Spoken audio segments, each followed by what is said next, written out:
नमस्कार साथियों, आप सभी का स्वागत है अनुराग सर के साथ साइको एक्सप्रेस में। चैनल को लाइक और सब्सक्राइब करते रहिए, जिससे हमारी क्या हो मनोभावना अच्छी होती रहे और हम आप लोगों के लिए अच्छे से अच्छे वीडियो देते रहें। ठीक है साथियों, जितना आप प्रोत्साहन देंगे उतना ही हम वीडियो बनाने की कोशिश करेंगे। ठीक है साथियों, तो हम बात करते हैं प्रैक्टिस सेट सेकंड की। ठीक है, तो प्रैक्टिस सेट सेकंड में आपका अधिगम और आपका जो है बाल विकास, इन दोनों चीज़ों को मैंने क्या किया है, शामिल किया है। ठीक है साथियों, तो चलते हैं, समय बहुत कम है क्वेश्चन नंबर 1 की तरफ। क्वेश्चन नंबर फर्स्ट क्या कहता है, अनुकूलित अनुक्रिया सिद्धांत किसके अनुकूलन पर बल देता है। अनुकूलित अनुक्रिया सिद्धांत किसके अनुकूलन पर बल देता है साथियों। तो पहला ऑप्शन है आपका तर्क, ऑप्शन बी है आपका व्यवहार, ऑप्शन डी है आपका चिंतन, ऑप्शन सी है आपका चिंतन। साथियों ये ऑप्शन डी हो गया है, ये ऑप्शन आपका क्या होना चाहिए, सी होना चाहिए। ऑप्शन सी है आपका क्या साथियों, चिंतन। उसके बाद ऑप्शन डी है आपका क्या, बुद्धि। तो बताइएगा साथियों, अनुकूलित अनुक्रिया सिद्धांत किसके अनुकूलन पर बल देता है। बताइएगा साथियों, किसके अनुकूलित अनुक्रिया सिद्धांत आपके व्यवहार पर बल देता है। किस पे देता है, व्यवहार पर बल देता है। ठीक है साथियों, क्वेश्चन नंबर सेकंड की तरफ चलते हैं। क्रिया प्रसूत अनुबंधन का दूसरा नाम क्या है। क्रिया प्रसूत अनुबंधन का दूसरा नाम क्या है।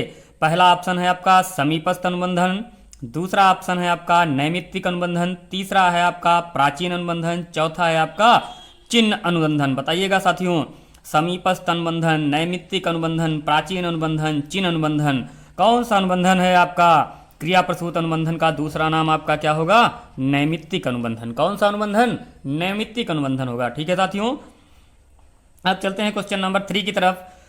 इसमें क्या है, निम्न में से कौन सा थॉर्नडाइक के अधिगम के प्राथमिक नियमों में शामिल नहीं है। निम्न में से कौन सा थॉर्नडाइक के अधिगम के प्राथमिक नियमों में शामिल नहीं है साथियों। तो पहला ऑप्शन है आपका अभ्यास का नियम, दूसरा ऑप्शन है आपका प्रभाव का नियम, तीसरा है आपका साहचर्यात्मक स्थानांतरण का नियम और चौथा ऑप्शन है आपका क्या, तत्परता का नियम। बताइएगा साथियों, कौन सा नियम है थॉर्नडाइक का जो क्या है प्राथमिक नियम में नहीं है। तो आपका अभ्यास, प्रभाव और तत्परता, ये तीनों क्या है आपके प्राथमिक में आ जाते हैं, जबकि आपका साहचर्यात्मक क्या होता है, आपका प्राथमिक में नहीं आता है। ठीक है साथियों, आपका साहचर्यात्मक अधिगम क्या होता है, प्राथमिक में नहीं आता है। ठीक है साथियों, उसके बाद आपका क्वेश्चन नंबर 4 है। क्वेश्चन नंबर 4 क्या कह रहा है साथियों, देखिएगा। क्वेश्चन नंबर 4 साथियों कह रहा है, छात्र के अवांछित व्यवहार के संशोधन हेतु सबसे प्रभावी विधि है। यानी छात्र अगर अवांछित व्यवहार कर रहा है, गलत व्यवहार कर रहा है, तो संशोधन करने के लिए कौन सी विधि क्या होगी, उसकी प्रभावी होगी। ऑप्शन है उसके माता पिता को सूचित करना, ऑप्शन बी है उसे दंडित करना, ऑप्शन सी है अवांछित व्यवहार के कारणों का पता लगाना तथा उपचारों का सुझाव देना, और ऑप्शन डी है उसे क्या करना, नजरअंदाज करना। साथियों तो इसमें क्या होगा बताइएगा दोस्तों, ऑप्शन क्या होगा इसमें बताइएगा। आपका ये पेडोलॉजी आधारित है क्वेश्चन, तो इसमें हम क्या करेंगे, किसी अवांछित व्यवहार को पता करने के लिए हम क्या करते हैं, बालक के अवांछित व्यवहार के कारणों का हम क्या करेंगे, पता लगाएंगे तथा उसका हम क्या करेंगे साथियों, उपचार करेंगे। तो इसमें ऑप्शन आपका कौन सा हो जाएगा साथियों, ऑप्शन सी। किसी भी चीज का हम क्या करेंगे, उसके व्यवहार के कारणों का पता लगाएंगे, किन कारणों से व्यवहार कर रहा है, फिर उसके बाद हम उसका क्या करेंगे, उपचार करेंगे। ठीक है साथियों, अगला क्वेश्चन है आपका क्वेश्चन नंबर 5। क्वेश्चन नंबर 5 क्या कह रहा है, द बिहेवियर ऑफ ऑर्गेनिज्म नामक पुस्तक के लेखक हैं। द बिहेवियर ऑफ ऑर्गेनिज्म नामक पुस्तक के लेखक हैं साथियों कौन से हैं। पहला है आपका पावलोव, दूसरा है आपका स्किनर, तीसरा है हल और चौथा है Thorndike. The behaviour of organism, इसके लेखक आपके कौन से हैं, पांचवें के द बिहेवियर ऑफ ऑर्गेनिज्म के प्रतिपादक आपके क्या हैं, स्किनर महोदय हैं। कौन से हैं साथियों, स्किनर महोदय हैं। ठीक है साथियों, उसके बाद अगले क्वेश्चन की तरफ चलते हैं कि अधिगम, अनुभव और प्रशिक्षण के परिणाम स्वरूप व्यवहार में परिवर्तन है, यह कथन किसका है। अधिगम, अनुभव और प्रशिक्षण के परिणाम स्वरूप व्यवहार में परिवर्तन है, यह कथन किसका है साथियों, बताइएगा। क्वेश्चन नंबर 6 के ऑप्शन आपके सामने आ रहे हैं। ठीक है साथियों, क्वेश्चन नंबर 6 के ऑप्शन है आपका, ए ऑप्शन है आपका गेट्स, बी ऑप्शन है स्किनर, सी ऑप्शन है थॉर्नडाइक और डी ऑप्शन है आपका क्या, क्रो एंड क्रो। किन महोदय ने कहा था कि अधिगम, अनुभव और प्रशिक्षण के परिणाम स्वरूप व्यवहार में परिवर्तन है। तो ये बात कहने वाले आपके कौन थे? गेट्स महोदय थे। कौन थे साथियों? गेट्स महोदय थे। गेट्स महोदय ने इसके बारे में बताया था। ठीक है साथियों, अब चलते हैं क्वेश्चन नंबर 7 की तरफ। क्वेश्चन नंबर 7 क्या कह रहा है? निम्न में से कौन सा विकास का सिद्धांत नहीं है? निम्न में से कौन सा विकास का सिद्धांत नहीं है? ऑप्शन ए है आपका अनुकूलित प्रत्यावर्तन का सिद्धांत, ऑप्शन बी है निरंतर विकास का सिद्धांत, ऑप्शन सी है आपका परस्पर संबंध का सिद्धांत, ऑप्शन डी है समान प्रतिमान का सिद्धांत। तो साथियों आपका समान प्रतिमान का सिद्धांत विकास में आता है, परस्पर संबंध का सिद्धांत विकास में आता है, निरंतर विकास का सिद्धांत भी आपका क्या होता है? विकास में आता है। लेकिन साथियों अनुकूलित प्रत्यावर्तन का सिद्धांत आपका किसका सिद्धांत है? अधिगम का सिद्धांत है। कैसा सिद्धांत है साथियों? अधिगम का सिद्धांत। तो ये विकास से संबंधित नहीं है। ठीक है साथियों, अब चलते हैं क्वेश्चन नंबर 8 की तरफ। शिशु का अधिकांश व्यवहार आधारित होता है। शिशु का अधिकांश व्यवहार कैसे आधारित होगा? ऑप्शन ए है आपका नैतिकता पर, नैतिकता शिशु में नहीं होती है, ऑप्शन बी है मूल प्रवृत्ति पर, ऑप्शन सी है ध्यान पर, ऑप्शन डी है वास्तविकता पर। तो बताइएगा शिशु का अधिकांश व्यवहार किस पर आधारित होता है? मूल प्रवृत्तियों पर। साथियों किस पर होता है? मूल प्रवृत्तियों पर होता है। किस पर होता है? मूल प्रवृत्तियों पर होता है। ये मूल प्रवृत्तियां बालक क्या करता है? प्रदर्शित करता रहता है। ठीक है साथियों, उसके बाद चलते हैं क्वेश्चन नंबर 9 की तरफ। 9 में क्या है? कक्षा शिक्षण में पाठ प्रस्तावना सोपान सीखने के किस नियम पर आधारित है? कक्षा शिक्षण में पाठ प्रस्तावना सोपान सीखने के किस नियम पर आधारित है? साथियों पहला है आपका प्रभाव का नियम, ऑप्शन बी है तत्परता का नियम, ऑप्शन सी है सादृश्यता का नियम, ऑप्शन डी है आपका क्या? साहचर्य का नियम। बताइएगा साथियों क्वेश्चन नंबर 9 बताइएगा क्या होगा? पाठ प्रस्तावना, अगर बालक को पाठ की प्रस्तावना सिखाना है तो क्या करना पड़ेगा? तत्परता लानी पड़ेगी। क्या लानी पड़ेगी? तत्परता लानी पड़ेगी। तत्परता का नियम यहाँ पे क्या किया जाएगा? लागू किया जाएगा। ठीक है साथियों, अब चलते हैं क्वेश्चन नंबर 10 की तरफ। ठीक है साथियों, क्वेश्चन नंबर 10 क्या कह रहा है आपका कि कोहलबर्ग के अनुसार किस अवस्था में नैतिकता दंड एवं बाह्य कारकों द्वारा निर्धारित होती है? बालक के अंदर नैतिकता दंड के द्वारा या आज्ञाकारिता की भावना किस अवस्था में आती है? तो 3 अवस्थाएं हैं इनकी, पूर्व पारंपरिक अवस्था, पारंपरिक अवस्था, उत्तर पारंपरिक अवस्था, और चौथा ऑप्शन है इनमें से कोई नहीं। ठीक है साथियों, तो बालक के अंदर क्या होता है? कोहलबर्ग के अनुसार दंड की भावना जो आती है बाह्य कारकों पर आधारित होती है उसकी नैतिकता। तो किस अवस्था में? पूर्व पारंपरिक अवस्था में। किस अवस्था में? पूर्व पारंपरिक अवस्था में। साथियों किस अवस्था में? पूर्व पारंपरिक अवस्था में। ठीक है साथियों, उसके बाद आपका आता है क्वेश्चन नंबर 11। निम्न में से किसको मुख्य अधिकारी ग्रंथि कहते हैं? ठीक है साथियों, बताइएगा। मास्टर ग्लैंड की बात की जा रही है यहाँ पे, तो मास्टर ग्लैंड आपकी कौन सी होगी? थायराइड होगी, या एड्रिनल होगी, या पीयूष ग्रंथि होगी, या कोई नहीं होगी? बताइएगा साथियों मास्टर ग्रंथि किसे कहते हैं? तो मास्टर ग्रंथि आपकी कौन सी होती है? पीयूष ग्रंथि को हम क्या कहते हैं? मास्टर ग्रंथि कहते हैं। पीयूष ग्रंथि को हम साथियों क्या कहते हैं? मास्टर ग्रंथि कहते हैं। ठीक है साथियों, अब चलते हैं क्वेश्चन नंबर 12 की तरफ। तो साथियों क्वेश्चन नंबर 12 क्या कह रहा है कि सर्वाधिक उपयुक्त जीवित रहता है का सिद्धांत किसने दिया? किसने कहा था कि जो ज़्यादा उपयुक्त होगा वही जीवित रहेगा? तो ऑप्शन ए है आपका लैमार्क, ऑप्शन बी है आपका डार्विन, ऑप्शन सी है हैरिसन, ऑप्शन डी है मैकडूगल। तो किन महोदय ने कहा कि जो सर्वाधिक उपयुक्त होगा, जो अपने आप को समाज में सर्वाइव करेगा वही जीवित रहेगा? ठीक है, उत्तर जीविता का सिद्धांत मैंने लिखाया भी है कि उत्तर जीविता का सिद्धांत किसने दिया था? चार्ल्स डार्विन ने दिया था। किसने दिया था? चार्ल्स डार्विन ने दिया था, और बताया है कि जो ज़्यादा उपयुक्त होगा वही क्या होगा? यहाँ पे सर्वाइव कर पाएगा, अन्यथा वो समाप्त हो जाएगा। ठीक है साथियों, अब चलते हैं क्वेश्चन नंबर 13 की तरफ। इसमें पूछा गया है किशोरावस्था में संवेगों की तीव्रता किस प्रकार प्रकट होती है? ठीक है, प्रतिकूल, ऑप्शन ए है आपका प्रतिकूल पारिवारिक संबंध, ऑप्शन बी है व्यवसाय की समस्या, ऑप्शन सी है आपका समायोजन का अभाव, ऑप्शन डी है उपरोक्त सभी। अब किशोरावस्था में बालक के ऊपर क्या होता है? संवेग हावी होते हैं। टेस्टोस्टेरोन हार्मोन्स उसको क्या करता है? जीने नहीं देता है। एस्ट्रोजन इसको जीने नहीं देती है। ठीक है, तो ये जो संवेग होते हैं वो संवेग बालक को कैसे प्रभावित करते हैं? तो प्रतिकूल पारिवारिक संबंध हो जाते हैं, व्यवसाय की समस्या हो जाती है और बालक के अंदर समायोजन का क्या होता है? पूर्ण अभाव होता है। तो इसमें ऑप्शन कौन सा होगा साथियों? आपका उपरोक्त सभी होगा साथियों। इसमें ऑप्शन आपका क्या होगा? उपरोक्त सभी होगा साथियों। ठीक है साथियों, अब चलते हैं क्वेश्चन नंबर 14 की तरफ। 14 में क्या कहा गया है साथियों? कि लेओ वाइगोत्स्की के अनुसार अधिगम है। लेओ वाइगोत्स्की के अनुसार अधिगम है तो क्या है आपका? एक व्यक्तिगत गतिविधि, बी ऑप्शन है एक निष्क्रिय गतिविधि, सी ऑप्शन है एक अनुबंधित गतिविधि, डी ऑप्शन है एक क्या? सामाजिक गतिविधि। तो बताइएगा साथियों कि लेओ वाइगोत्स्की ने अधिगम के बारे में क्या कहा था? लेओ वाइगोत्स्की ने कहा था कि बालक वयस्क या समवयस्क या समाज की अन्योन्य क्रिया द्वारा क्या करता है? अधिगम करता है। तो क्या होगा इसमें? आपका एक सामाजिक गतिविधि होगा। क्या होगा? सामाजिक गतिविधि होगा। इसी वजह से इनके सिद्धांत का नाम क्या है? सामाजिक सांस्कृतिक सिद्धांत है। क्या नाम है?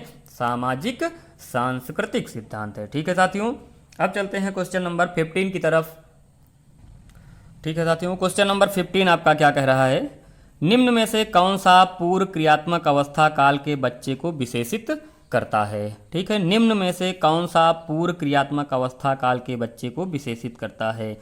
ऑप्शन ए है आपका लक्ष्य निर्देशित व्यवहार, ऑप्शन बी है विलंबित अनुकरण, ऑप्शन सी है विचारों की अनुत्क्रमणीयता, ऑप्शन डी है वर्तुल क्रियाएं। बताइएगा साथियों, पूर्व क्रियात्मक अवस्था की बात की जा रही है, पूर्व क्रियात्मक अवस्था की बात की जा रही है तो क्या होगा इसमें? लक्ष्य निर्देशित व्यवहार होगा, या आपका विलंबित अनुकरण होगा, या विचारों की अनुत्क्रमणीयता होगी, या वर्तुल प्रतिक्रिया होगी। बताइएगा साथियों इसमें क्या होगा?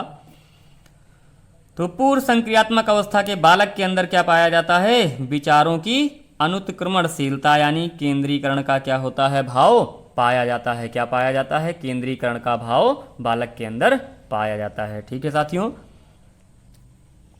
अब चलते हैं साथियों, वह अवधि जो वयस्कता के संक्रमण की पहल करती है उसे क्या कहते हैं? मध्य बाल्यावस्था, ऑप्शन बी है पूर्व क्रियात्मक अवस्था, ऑप्शन सी है बाल्यावस्था की समाप्ति, ऑप्शन डी है किशोरावस्था। अब यहाँ पे बात किसकी की जा रही है? वह अवधि जो वयस्क के संक्रमण की पहल करती है, यानी वयस्कता आने लगती है बालक के अंदर किस अवस्था में? आपका किशोरावस्था में। किस अवस्था में साथियों? किशोरावस्था में। ठीक है साथियों, अब चलते हैं क्वेश्चन नंबर 17 की तरफ। मौखिक संवाद जो बच्चे अपने आप से करते हैं उन्हें वाइगोत्स्की क्या कहते हैं? मौखिक संवाद जो बच्चे अपने आप से करते हैं उन्हें वाइगोत्स्की महोदय क्या कहते हैं? मौखिक संवाद जो बच्चे अपने आप से करते हैं उन्हें वाइगोत्स्की महोदय क्या कहते हैं? साथियों देखिएगा क्या कहते हैं, इसके 4 ऑप्शन आपके सामने आ रहे हैं। अब आपके सामने साथियों ऑप्शन आ गए हैं। पहला क्या है? व्यक्तिगत वार्ता, दूसरा है भ्रात वार्ता, तीसरा है समस्यात्मक वार्ता और चौथा है केंद्रित वार्ता। ठीक है साथियों, तो इसमें क्या होगा साथियों? ऑप्शन ए है आपका क्या? व्यक्तिगत वार्ता, यानी प्राइवेट स्पीच के बारे में वाइगोत्स्की महोदय ने बात की है। अगर यहीं पे आ जाए कि आपका क्या केंद्रित वार्ता, तो किसके अनुसार होगी? जीन पियाजे के अनुसार होगी। ठीक है साथियों, अब चलते हैं क्वेश्चन नंबर 18 की तरफ। ठीक है साथियों, किसकी तरफ? क्वेश्चन नंबर 18 की तरफ चलते हैं। विकास का सिरा पदाभिमुख दिशा सिद्धांत व्याख्या करता है। ऑप्शन ए है सामान्य से विशिष्ट क्रियाओं की ओर, ऑप्शन बी है भिन्न से एकीकृत कार्यों की ओर, ऑप्शन सी है सिर से पैर की ओर, ऑप्शन डी है केंद्र से परिधि की ओर। ठीक है साथियों, सिरा का मतलब सिर होगा, पदाभिमुख यानी पदाभिमुख का मतलब क्या होगा? पैर होगा। ठीक है साथियों, तो इसमें ऑप्शन कौन सा सही होगा? सी ऑप्शन सही होगा। ठीक है साथियों, अब चलते हैं क्वेश्चन नंबर 19 की तरफ। क्या है? सीखना से क्या तात्पर्य है? पहला है ऑप्शन मनोवृत्ति से परिवर्तन से, ऑप्शन बी है व्यवहार में परिवर्तन से, ऑप्शन सी है व्यवहार में अपेक्षाकृत स्थायी परिवर्तन से, ऑप्शन डी है अनुभूति में परिवर्तन से। तो बताइएगा साथियों इसमें क्या होगा? बताइएगा साथियों, यानी सीखना क्या है? व्यवहार में उत्तरोत्तर सामंजस्य की प्रक्रिया या व्यवहार में स्थायी परिवर्तन हो उसे हम क्या कहते हैं? सीखना कहते हैं। तो इसमें ऑप्शन आपका क्या हो जाएगा साथियों? सी ऑप्शन हो जाएगा। ठीक है साथियों, अब चलते हैं क्वेश्चन नंबर 20 की तरफ। नवजात शिशु के गाल छूने पर वह मुंह खोल देता है, यह क्रिया है। नवजात शिशु के गाल छूने पर वह मुंह को खोल देता है, ये कौन सी क्रिया है? ऑप्शन ए है मोरो, ऑप्शन बी है रूटिंग, ऑप्शन सी है बेबिंस्की, ऑप्शन डी है फीटल एक्टिविटीज। बताइएगा साथियों कौन सी अवस्था है ये आपकी, कैसी होगी? रूटिंग अवस्था होगी। किसकी बात की गई है साथियों?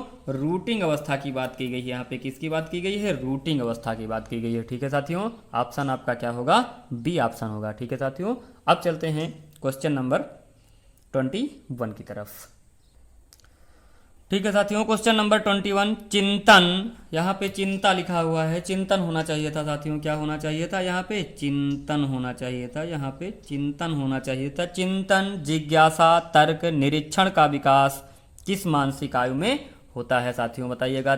चिंतन, तर्क, जिज्ञासा की मानसिक आयु में होगा। बालक किस अवस्था में चिंतन, जिज्ञासा, तर्क करता है? ऑप्शन ए है 6 वर्ष की अवस्था, ऑप्शन बी है 9 वर्ष की अवस्था, ऑप्शन सी है 11 वर्ष की अवस्था, ऑप्शन डी है 5 वर्ष की अवस्था। बताइएगा साथियों किस अवस्था में करेगा बालक? आपको बताया है किस वर्ष में?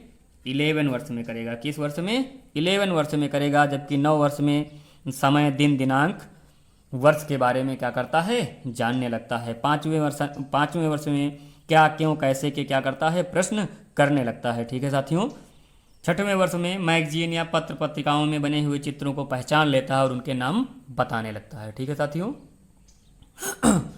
अब चलते हैं क्वेश्चन नंबर 22 की तरफ। किस पर चलेंगे? क्वेश्चन नंबर 22 क्या कह रहा था? डेमोक्रेसी एंड एजुकेशन किसकी पुस्तक है? डेमोक्रेसी एंड एजुकेशन किसकी पुस्तक है? ऑप्शन ए है रूसो की, ऑप्शन बी है पियाजे की, ऑप्शन सी है डीवी की, ऑप्शन डी है आपकी क्या? अरस्तु की। किसकी है? डेमोक्रेसी एंड एजुकेशन, ये आपकी रूसो जॉन डीवी महोदय की। किसकी है? जॉन डीवी महोदय की है। ठीक है साथियों, क्वेश्चन नंबर 23 क्या कह रहा है? ऐसी मानसिक संरचना जो व्यक्ति विशेष के मस्तिष्क में सूचनाओं को संगठित तथा व्याख्यायित करने हेतु विद्यमान है। ऐसी मानसिक संरचना जो व्यक्ति विशेष के मस्तिष्क में सूचनाओं को संगठित तथा व्याख्यायित करने हेतु विद्यमान है, उसे क्या कहते हैं साथियों? उसे क्या कहते हैं? आपके सामने ऑप्शन आ रहा है, उसे क्या कहते हैं? ऑप्शन है आपका ए, ऑप्शन है आपका स्कीम्स, ऑप्शन बी है स्कीमा, ऑप्शन सी है साम्य धारण, ऑप्शन डी है क्या? संरक्षण है। यानी ऐसी मानसिक संरचना जो व्यक्ति विशेष के मस्तिष्क में सूचनाओं को क्या करती है? संगठित करती है, तो उसे हम क्या कहते हैं? स्कीमा कहते हैं। उसे हम क्या कहते हैं? स्कीमा कहते हैं। ठीक है साथियों, स्कीम्स में क्या होगा? व्यवहारों के संगठित पैटर्न को हम क्या कहते हैं? स्कीम्स कहते हैं। ठीक है साथियों, साम्य धारण क्या होगा? जब आत्मसातकरण और समायोजन दोनों प्रक्रियाएं एक साथ की जाती है तो उसे हम क्या कहते हैं? साम्य धारण कहते हैं। ठीक है साथियों, उसके बाद चलते हैं क्वेश्चन नंबर 24 की तरफ। 24 में क्या है आपका कि शैशवावस्था के लिए उत्तम शिक्षण विधि है। शैशवावस्था के लिए उत्तम शिक्षण विधि है। किस शिक्षण विधि से शैशवावस्था के बालक को पढ़ाया जाए? तो ऑप्शन ए है आपका मॉन्टेसरी, ऑप्शन बी है खेल विधि, ऑप्शन सी है किंडरगार्टन विधि, ऑप्शन डी है सभी विधि। ठीक है, तो बताइएगा साथियों शैशवावस्था के बालक को पढ़ाने के लिए हम क्या कर सकते हैं? इन सभी विधियों का प्रयोग कर सकते हैं। मॉन्टेसरी, खेल और किंडरगार्टन, तीनों विधियों का हम क्या कर सकते हैं? प्रयोग कर सकते हैं। ठीक है साथियों, अब चलते हैं क्वेश्चन नंबर 25 की तरफ। 25 आपका क्या कह रहा है? संरक्षण, संबंध, वर्गीकरण, इन संप्रत्तियों का विकास जीन पियाजे के अनुसार किस अवस्था में होता है? संरक्षण, संबंध, वर्गीकरण, इन तीन महत्वपूर्ण संप्रत्तियों का विकास बालक के अंदर किस अवस्था में होगा? ऑप्शन है आपका पूर्व संक्रियात्मक अवस्था, ऑप्शन बी है संवेदीगामक अवस्था, ऑप्शन सी है मूर्त संक्रियात्मक अवस्था, ऑप्शन डी है औपचारिक अवस्था। तो किस अवस्था में संरक्षण, संबंध, वर्गीकरण आएंगे बालक के अंदर? किस अवस्था में? तो साथियों मूर्त संक्रियात्मक अवस्था में। किस अवस्था में? मूर्त संक्रियात्मक अवस्था में बालक के अंदर क्या होते हैं? ये गुण आ जाते हैं। ठीक है साथियों, अब बात करते हैं अगले क्वेश्चन की कि पियाजे के अनुसार बच्चे वैज्ञानिकों की भांति तार्किक सोच वाले हो जाते हैं। किस अवस्था में? औपचारिक अवस्था में, संवेदीगामक अवस्था में, औपचारिक अवस्था में या पूर्व संक्रियात्मक अवस्था में? किस अवस्था में होते हैं साथियों बताइएगा? ऑप्शन ए है आपका अनौपचारिक, ऑप्शन बी है संवेदीगामक, ऑप्शन सी है औपचारिक, ऑप्शन डी है पूर्व संक्रियात्मक अवस्था। बताइएगा साथियों कौन सा ऑप्शन आपके सामने सही होगा? ठीक है साथियों, तो नन्हे वैज्ञानिकों की भांति कब करेंगे? जब उनके अंदर अमूर्त चिंतन आ जाएगा। तो अमूर्त या औपचारिक अवस्था में बालक क्या करता है? ये सारे काम करने लगता है, वैज्ञानिकों की भांति सोचने लगता है, जीन पियाजे का मानना था। ठीक है साथियों। अब चलते हैं क्वेश्चन नंबर 27 की तरफ। 27 आपका क्या कह रहा है साथियों? 27 आपका क्या कह रहा है? देखिएगा साथियों कि अच्छा लड़का लड़की की उन्मुखता कोहलबर्ग के अनुसार नैतिक विकास की किस अवस्था में आता है? अच्छा लड़का लड़की की उन्मुखता कोहलबर्ग के अनुसार नैतिक विकास की किस अवस्था में आता है? बताइएगा साथियों। पहला ऑप्शन है आपका पूर्व पारंपरिक अवस्था, दूसरा है ऑप्शन आपका पश्च पारंपरिक अवस्था, तीसरा ऑप्शन है पारंपरिक अवस्था, चौथा ऑप्शन है इनमें से कोई नहीं। बताइएगा साथियों। पहला ऑप्शन है आपका पूर्व पारंपरिक अवस्था, बी ऑप्शन है आपका पश्च पारंपरिक अवस्था, सी ऑप्शन है आपका क्या? पारंपरिक अवस्था। किस अवस्था में बालक अच्छा लड़का लड़की बनने की कोशिश करता है? किसमें? पारंपरिक अवस्था में। किस अवस्था में? पारंपरिक अवस्था में। ठीक है साथियों। अब चलते हैं क्वेश्चन नंबर 28 की तरफ। 28 में क्या कहा गया है कि आधारहीन आत्मचेतना की अवस्था कोहलबर्ग के अनुसार किस अवस्था में आती है? ऑप्शन ए है आपका बाल्यावस्था, ऑप्शन बी है आपका शैशवावस्था, ऑप्शन सी है आपका किशोरावस्था, ऑप्शन डी है कोई नहीं। बताइएगा साथियों किस अवस्था में आधारहीन आत्मचेतना आती है? तो किस अवस्था में? आपकी किशोरावस्था में आती है। किशोरावस्था में आधारहीन आत्मचेतना आती है। ठीक है साथियों। अब चलते हैं क्वेश्चन नंबर 29 और 30 की तरफ। 29 और 30 आपका क्या कह रहा है साथियों? देखिएगा।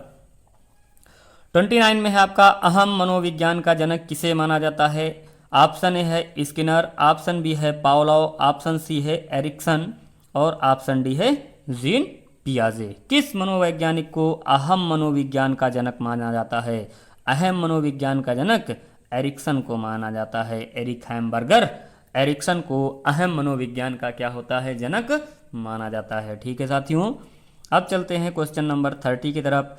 अधिगम ज्ञान निर्माण की सक्रिय प्रक्रिया है किसने कहा?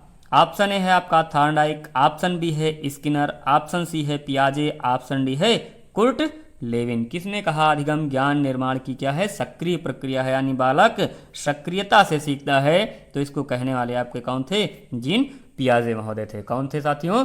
जीन पियाजे महोदय थे। ठीक है साथियों, ये तो आपका था प्रैक्टिस सेट 2। आप सभी लोग आंसर जरूर मिला लीजिएगा और देख लीजिएगा, कहीं कोई गलती हो तो कमेंट्स में बताने का कष्ट करें कि हम वीडियो को और कितना अच्छा से प्रस्तुत कर पाएँ आपके सामने। ठीक है साथियों, वीडियो को लाइक शेयर और सब्सक्राइब करते रहिए, जिससे हमारा हौसला और बढ़ता रहेगा। आपके सामने हम अभी सुपर टेट की सीरीज भी लेकर आएंगे, जिसमें आपकी लाइव क्लासेस चलेंगी सुपर टेट में।